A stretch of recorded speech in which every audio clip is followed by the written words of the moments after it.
Let's talk about modern deviations in the Krishna consciousness movement. How would you analyze them?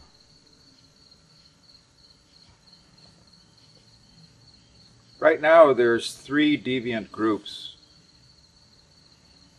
and within each group there's subsets or schisms. Some are very obvious schisms and some are somewhat covert.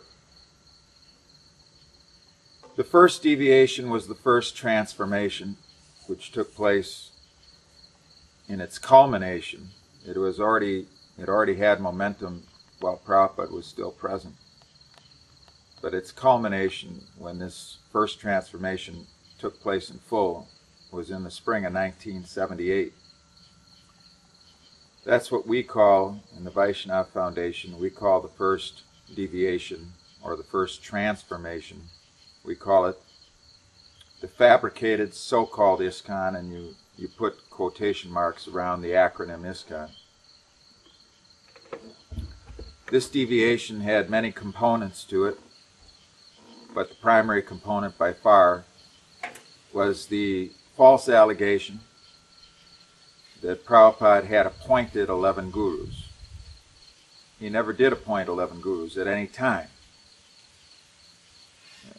The so-called basis in the beginning, until it was exposed, was the May 28, 1977 room conversation, a very cryptic conversation in Vrindavan, India, between 2 leading secretaries, both of whom had the order of sannyas, and Prabhupada, in which it was supposedly substantiated that Prabhupada set the foundation or the legitimacy, the fact of the so-called appointment, but there's no such thing in that. When you read, it was called the appointment tape in the beginning, and that name is still recognized by some of the older devotees as being the name for that tape, but there's no appointment in it. It's simply talking about general principles of what constitutes guru, where Srila Prabhupada says, but by my order, meaning that for anyone to become guru in the Krishna consciousness movement, that person has to have received the order from Prabhupada to be guru, but by my order. Yeah, how does one receive that order? Well, while he was here, it could have been done in 2 very obvious ways. It could have been done verbally, and if it was recorded, or if there was enough witnesses present, then the order to be guru would be very obvious. Or it could have been done in a written form in which Srila Prabhupada signed the letter just like he signed thousands of letters. He could have signed the document stating, I recognize such and such disciple as a spiritual master. Such order was never given in that way while he was physically manifest. Now that he's no longer physically manifest, his devotee can still receive the order, but it has to be received. It can't be concocted. Neither can it be taken as a general thing. For example, Yarideka Kaha Krishna Upadesh in the Chaitanya Charitamrita, where Prabhupada says, Lord Chaitanya orders everyone to be guru. Well, that is not what he's referring to in that appointment tape, quote-unquote appointment tape. That means you become guru by becoming qualified and then receive the order from your spiritual master. In fact, in the folio, Srila Prabhupada, in a room conversation, was once asked in a somewhat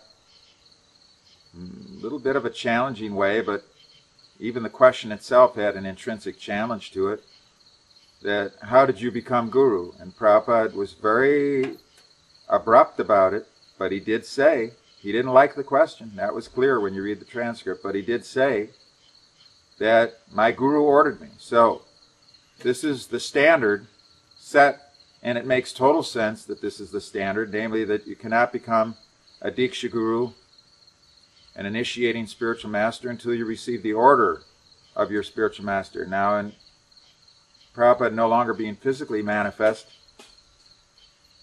but he's Sampradaya Acharya, completely pure devotee Mahabhagavat, Shaktivesh avatar while he was with us, to say that you cannot have contact with His Divine Grace Srila Prabhupada after he has departed is complete nonsense. Where's there any belief in spiritual life if you think like that? Of course you can. Of course you should have such contact. The more, the better. And it's on the basis of when Srila Prabhupada wants to give you that benediction that he was going to contact you. So, the order can be given now to any disciple, and it can also be faked that one has received the order. Or you can delude yourself and say, well, Yaideke Ta Ka Krishna Upadesh, I received the order by this generic order from Lord Chaitanya. No, that's not what he was saying. He never gave the order while he was here, and that was in May of 28th, the so-called appointment tape. In April of 1977 in Bombay, before he came to Vrindavan, one of his leading secretaries, who happened to be one of the two that was present in Vrindavan on May 28th of 77, he was with him, and there was a room conversation. We all have access to this, where that leading secretary said, but for right now we cannot be guru because we are not self-realized. And Prabhupada says, yes. So, from that position, April 1977, where Prabhupada confirms that none of his disciples have reached the stage where they can be guru, when his leading disciple, not leading disciple, his leading secretary at the time, says that, admits, honestly, some fresh wind of a little honesty there, admits that no one was guru because no one is self-realized, and Prabhupada confirms it. So from that position, April 1977, and then all of a sudden, in November of 1977, you have 11 Mahabhagavats on the highest platform of tattva-darsinah? Nah, this is nonsense. And it has been proven to be nonsense. So the first deviation was this idea that Prabhupada in May of 77 appointed gurus, which he confirmed then by name in the July 9th document, which is simply, anyone who reads the document in an unbiased way can see it is simply an appointment of 11 Ritviks, because there had been a long time when there were no initiations. So there was a long waiting list of devotees wanting to be initiated by His Divine Grace, which had been done through the Ritvik process for years, but then it was suspended because Prabhupada was very ill. So then the July 9th simply says, here are the men to do Ritvik. Ritvik Acharya means on behalf of the actual Acharya. They are Ritviks, they are priests on behalf of the Acharya to conduct the ceremony. The initiator is His Divine Grace Srila Prabhupada. This is actually made clear in the document itself, as if it needed to be. It really didn't need to be. We all knew at that time. We all knew what Ritvik was. It is no big thing. Some sannyasi, or in some cases some temple president or some commissioner, is appointed to be Ritvik, and so he chants the beads on behalf of the spiritual master.